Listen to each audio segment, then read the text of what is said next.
the United States of America, a land of opportunity, and we will help those who are facing persecution. Polly, by saying, I watched your interview with Kali Kriel. I found what he said utterly despicable. He should be ashamed. His family should be ashamed of him. He was playing this populist thing of farm murders. He refused to acknowledge that there is no genocide. He kept on talking around and actually shifting the blame. I thought it was despicable. He's become a bit of a Carl Niehaus nowadays, old Kali. I think the 49 refugees is the height of absurdity. And I think every South African who watches this knows there is no genocide. Ek is 'n Afrikaner myself. There is no genocide. We are not being persecuted. Most of us live a privileged life. We have a constitution with a Bill of Rights in which it says you are not allowed to discriminate on the basis of race. We have the Human Rights Commission. We have equality courts. We have an open society. We have a free media. This is just fantasy, and I don't think it's about us. Frankly, Polly, I think this is about Trump's America. They have declared a war against diversity, equality, and inclusion, DEI as they call it, which our version of that is affirmative action and black empowerment. We are not being persecuted. Most of us live a privileged. A very good morning, good afternoon, good evening from wherever you're watching this from.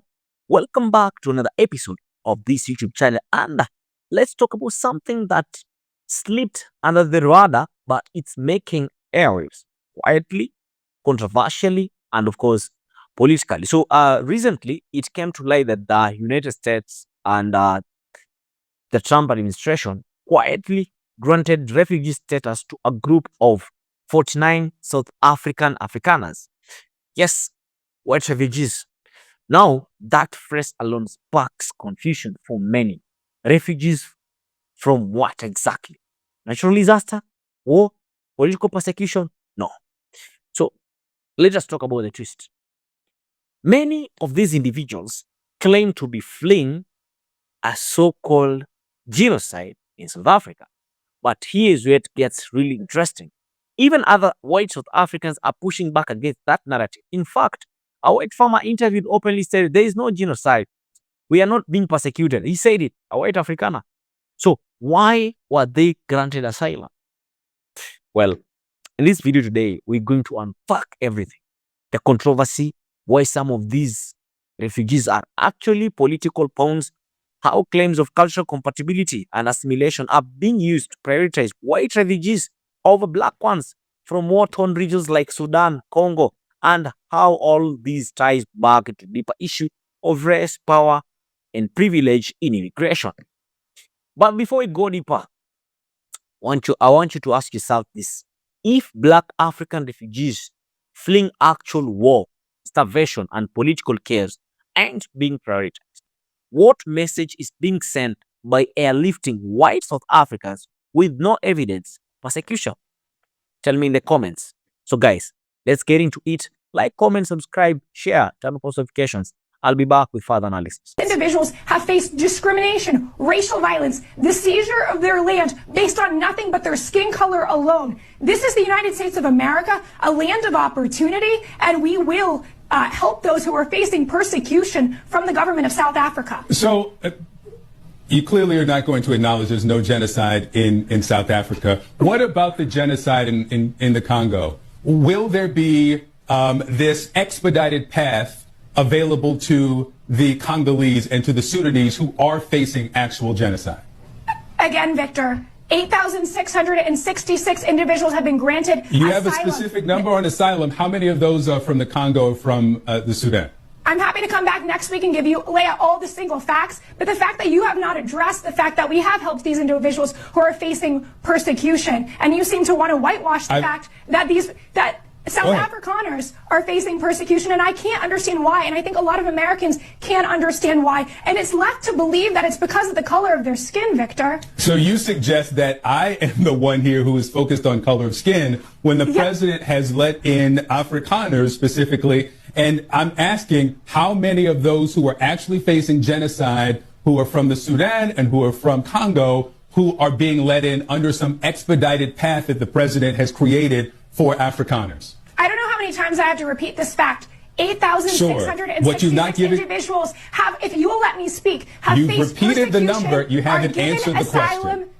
I'm exactly answering the question. Regardless of color or creed, we will allow you into this country if you are facing persecution and you go through the proper vetting. You can be from the Congo. You can be from Rwanda. We are letting those in who are facing persecution, Victor. I'll look for those numbers. Let's talk about, Yeah, so you see that, you heard that. Okay, so this CNN anchor didn't like it when the race card got played on him, right? Again, it's amazing. The people who love playing the race card, they can't stand it when that card gets played on them, right? It's funny how that works. Give these people a taste of their own medicine, right? That's how you reveal their hypocrisy, okay? Because ultimately, at the day, none of these people had anything to say about the millions of people who poured into this country who were not white. Right? They poured into the country. They came into the country. So we let all these non-white people into the country. And we let 50 non-white folks in the country from South Africa. And all of a sudden these people are mad. They're upset when they had nothing to say. When we were letting in millions of people, unvetted, by the way. Right? That's another part about it. These white South Afrikaners are vetted, right? These are vetted individuals. Okay. They can assimilate into our society. They speak English, right? So again, they're more culturally compatible with our society than let's just say, for example, taking some, refugee from the Congo, right? Or from Sudan. Well, a lot of these people, they don't have the same culture that we have, right? They don't share the same common values. They don't speak the same language. Assimilation is going to be very difficult for those people. Maybe other countries, maybe their African brothers and sisters can take them in, right? And take care of them. Okay. Maybe it's more appropriate for them to go to other countries. Maybe it's not appropriate for them to come to our country. So yeah, we should give priority to some people over others, right? And again, a lot of that, in my opinion, has to do with their ability to assimilate, because we can't take in everybody. We can't take in the whole world. So we're going to have to be selective. Some people are going to be left out. Okay. And some people. Collie, by saying, I watched your interview with Collie Creel. I found what he said utterly despicable. He should be ashamed. His family should be ashamed of him. He was playing this populist thing of farm murders. He refused to acknowledge that there is no genocide. He kept on talking around and actually shifting the blame. I thought it was despicable. He's become a bit of a Karl Niehaus nowadays, old Cully. I think the 49 refugees is the height of absurdity. And I think every South African who watches this knows there is no genocide. Ek is 'n Afrikaner myself. There is no genocide. We are not being persecuted. Most of us live a privileged life. We have a constitution with a Bill of Rights in which it says you are not allowed to discriminate on the basis of race. We have the Human Rights Commission. We have equality courts. We have an open society. We have a free media. This is just fantasy, and I don't think it's about us. Frankly, Collie, I think this is about Trump's America. They have declared a war against diversity, equality, and inclusion, DEI as they call it, which our version of that is affirmative action and black empowerment. We are not being persecuted. Most of us live a privileged life. Y'all heard what the South Afrikaner said, right? About the refugees that came over here to America. He said that there is no genocide. No one is being persecuted. He said they actually live a privileged life. So why are they giving them refugee status? Clearly, it says that the Caucasoid South Africans are granted refugee status by Trump administration. And they have, of course, obviously arrived in the U.S. So what qualifies you for refugee status?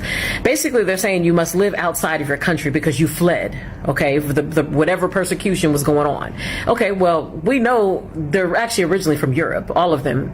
Wherever they are in the world, they're all originally from Europe, okay, the Caucasus Mountains. So they're actually there in South Africa. They were flown out from South Africa. So they weren't outside of their country of nationality, which they're considered to be South Africans, right? And then also another stipulation is that there has to have been past persecution as well as well-founded fear of persecution. Child, we all know that they're the ones that are persecuting everybody, okay? They done gone around the world persecuting everybody that looks like us and stealing our land, giving us guys that don't look like us and all that. Y'all know that. Y'all already know. It's not us. We are the victims. We are their victims, okay? So if they're not really truly refugees, they were flown out from South Africa, why are they here? That goes back to the video I just did a couple days ago, saying that they are gathering people to further push us off our land. We know about the Indian removals, how they have basically stripped us off of our land. They've pushed us further and further off our land. This is the last hurrah to get us the F off of our own land. Telling us that we're Africans and that we have to go to Africa because that's really the motherland. All of these are lies to get us off of our land. So now that those of you that's talking about you ain't fixing a budge, you staying here and all that, okay, so they fix and do their last hurrah. This is why they gathering all these people. They done allowed all these people to walk across the border unchecked. They gathering they people to go to battle with us, okay? And they're using our women to lock our brothers up so that it's easier for them to get to us, to destroy us, to conquer us, I guess. And having all these celebrity females talking about, oh yeah, so-and-so committed this, and shot me in the foot. Oh, so-and-so essayed me. Oh, so-and-so. And so they're steadily locking our brothers up. And let me tell you, they're all innocent. Not Diddy. We ain't even gonna talk about him. He's a whole different category. But the rest of them, they're innocent. In hopes that these simpleton females that are down here that are not celebrities will be like, oh, let's do exactly what Meg and them are doing. Let's go lock our brothers up because I know you ain't got a lick of sense and you do everything that your favorite celebrities do. Don't be that one. Because we're going to put a pillowcase over your head and the rest is history. You know what we do. Let me shut up. Protect our brothers. Our brothers need to be protected. Do not be calling the police on our brothers. We need our brothers because these folks are playing chess. And child, we ain't even got no pieces on the board. Why? Because our folks is out there popping bottles, shaking booty, watching sports, and doing everything else that they shouldn't be doing. We need to be sitting down, turning off the doggone TV, the video games, and everything else that's distracting us, and sit down, and we need to meditate and talk to the ancestors. And they will show you exactly what's going on, what's about to happen, and the moves that these people are making so we can protect ourselves. And shout outs to this Afrikaner who is giving us the heads up on what's going on over there. And these are the type of Caucasoids that I love and appreciate. I don't hate all Caucasoids and people of other races. Not at all. Not at all. These are the ones that I like, I appreciate, and I admire. The ones that call out their people's BS. So I thank him from the bottom of my heart because without people like them, we don't know what their people are up to and what they're doing. Unless we consult, other places. Be safe, y'all. And by all means, let's protect our brothers. We need them at this time.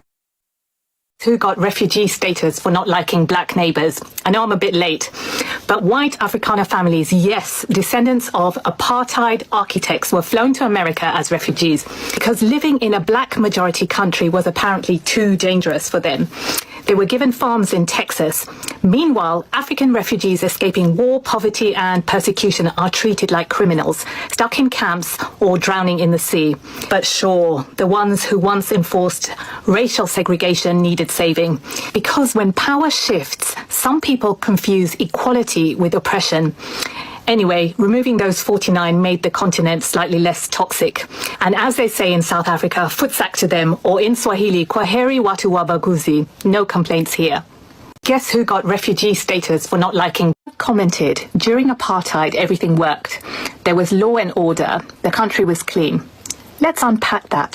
Apartheid wasn't a time of order. It was a system of violent racial control. The law was used to silence, segregate, and brutalize the black majority. People were jailed for where they walked. Children were killed for demanding basic rights. Whole communities were displaced to keep white spaces untouched. If things looked clean and orderly, it was because the system was designed to protect the comfort of a few at the expense of millions. If that's what you miss, you're not mourning the loss of order.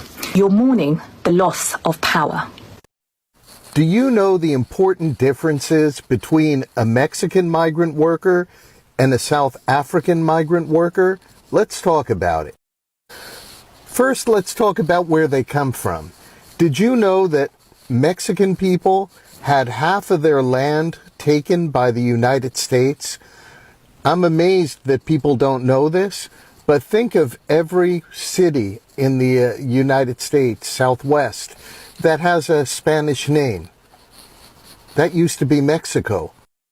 You know how Trump is saying he wants to take Greenland, how he wants to annex Canada? That's essentially what the United States did to much of Mexico. We have California, Wyoming, Nevada, Utah, Arizona, parts of Wyoming. I can't even remember all of them. Sometimes Mexican people like to say, we didn't cross the border crossed us. Now let's talk about where South African people come from. The people who are coming here as migrants were colonizers in South Africa. And during the apartheid system, black people had their citizenship taken away from them, and the country was run by white colonizers. Black people were sent to live in ghettos and Bantustans where they had no legal rights and lived very harsh lives without dignity until there was a revolution and apartheid was overthrown in rather recent history, I think like in the late 80s. Now that white people no longer control South Africa, many of these migrants feel that they want to live somewhere else. And Donald Trump and Elon Musk are here to welcome them. Now let's talk about benefits. You know, like free housing, food, shelter, things like that. Mexican people, Mexican workers, although we see them everywhere, picking our fruits and vegetables, working in restaurants, taking care of our elders, doing construction, doing building, the Mexican laborers have gotten 0 free benefits, 0 free housing, 0 free food stamps, 0 free Section 8, because they have been undocumented workers, working here under the radar, not because they wanted to, but because the rich people didn't want to fix the immigration system so they could pay them cheaper. But they did give many of the day laborers Social Security numbers that were not good for anything but helping them to pay taxes into the system here. So yes, they've been paying into the system but not getting any benefits. Now let's talk about the South Africans. They'll be here under refugee status, so they will be entitled to housing, food support, whatever someone on a low income level is entitled to in the state where they live, they will be entitled to it, and perhaps more. I don't know what the deal is that Donald Trump has set up for them, but they will be like the Venezuelan people that were here. The Venezuelan people also had a protected status. They were here legally because the United States had caused with sanctions, starvation, and, a humanitarian crisis in the United States' attempt to throw out a so-called socialist government the United States didn't like. So the South African immigrants will get these benefits that MAGA people like to talk a lot about. But understand, the Mexican day laborers, the Mexican migrant workers never received these benefits, but paid into the system. These are just things that no matter what your opinion on immigration is, that I wish all American people, all United States citizens, I just wish people understood that. So, folks, as you may know, there a group of Afrikaners, white South Africans, have come over to the United States this week, and it's first load of South Africans to assist and help revitalize the farming industry in the United States, and it's quite controversial, as you know. Well, Donald Trump is very disappointed to find out that this group of people who just came over this week actually have no farming experience. They have no knowledge of farming, and none of them actually had farms in South Africa. When they found out that they were actually a collection of security guards, actually part-time rappers, and a guy called Bradley who almost bought a tractor once. So this is obviously a real disappointment, PR exercise failure for the Trump administration. There was even one gentleman that thought irrigation was a TikTok challenge. Folks, the source for this is the BBN. Right, good people, welcome back to the channel. I hope you're doing great. So I want us to break down the criteria for refugee status as outlined by the US immigration policy. To be granted refugee status in the United States, an individual, one, they must be facing persecution in their home country. That is number one. Number two, they need to have a well-founded fear of future persecution. And last but not least, must be outside the country of origin due to that fear. Now, here's where the controversy depends, of course. So, according to the US policy, the persecution is typically linked to government oppression, war, ethnic cleansing, or targeted violence. Yet, multiple South African officials and even fellow white citizens state there is no such persecution happening to white farmers. South Africa has one of the most progressive constitutions in the world, with anti-discrimination laws, human rights commissions, equality courts, and a free media. So the question is, why were these Afrikaners accepted in the United States? Because they don't fit. Some argue it's all about cultural compatibility, a euphemism for race and language, that these white South Africans speak English, are perceived as Western, and are seen as easier to assimilate than, say, Congolese or Sudan refugees. This idea of selective assimilation raises serious moral and ethical questions. So, listen up. While Mexican migrant workers who have been in the US labor force for decades and pay taxes receive zero benefits, these Afrikaners are getting free housing, food stamps, and even legal protection. Meanwhile, Black African refugees, some of whom are literally fleeing civil wars, child soldier recruitment, famine, and sexual violence, are stuck in limbo or outright rejected. And even the farming excuse doesn't even hold up. Reports even suggest that many of these white South Africans are not actually farming experience. So what's the real story here? Many believe this was a politically motivated move, a symbolic pushback against the rising tide of diversity, equity, and inclusion policies in the United States of America. A way to say, see, we are helping people too, just not the ones you expected. This is not immigration. It's racial engineering disguised as humanitarian policy. So, as I come to an end of this video, I want us to talk about history, privilege, and perception. South Africa's past is not a mystery.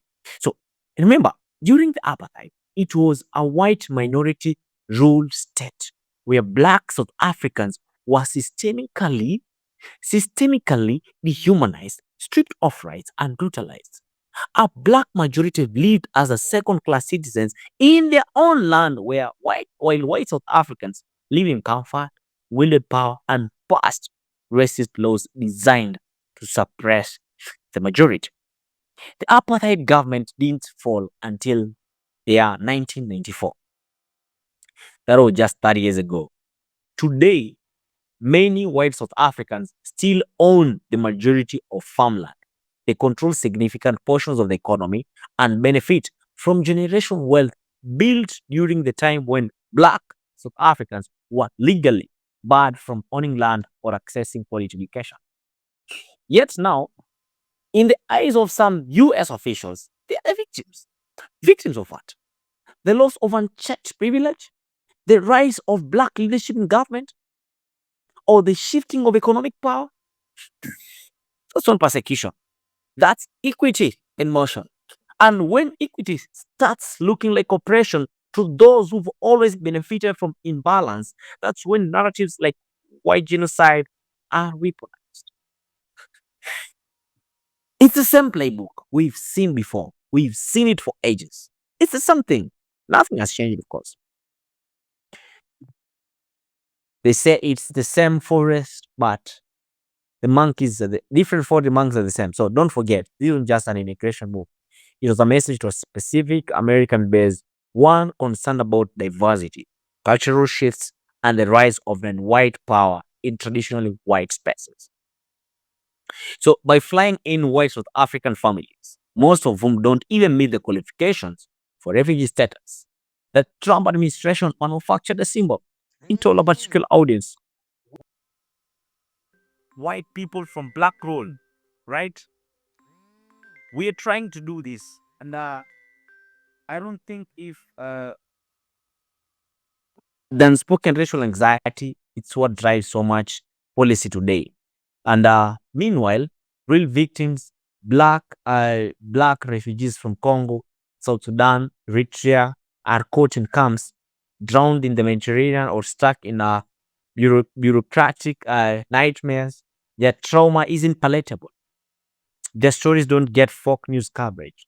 They don't look American enough. They don't assimilate supposedly. So I want us to be clear. This is not about protecting refugees. It's about protecting an illusion of white innocence, victimhood, and compatibility.